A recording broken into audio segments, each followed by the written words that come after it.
A few years ago, Mel Robbins was just an average American wife. Her husband was running his own highly successful restaurant, but after making a few risky decisions, the once popular restaurant brought the family to complete financial ruin overnight. It seemed like everything they had built throughout their lives could disappear in an instant. Mel struggled to cope with it. She mentally broke down and began showing signs of depression. Getting out of bed became the hardest thing in the world for her.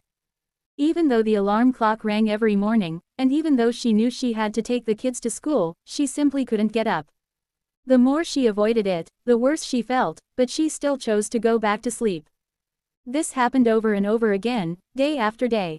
Every night, she would go over everything she should have done that day.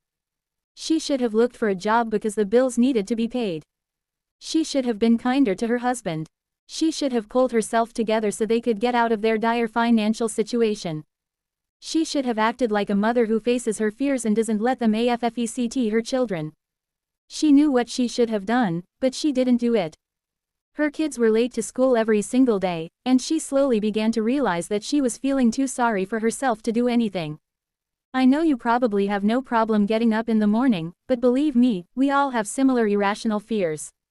We can't explain them, yet they hold us back from making positive changes in our lives. One morning, Mel saw a spaceship launch on TV. After the countdown, the rocket blasted off.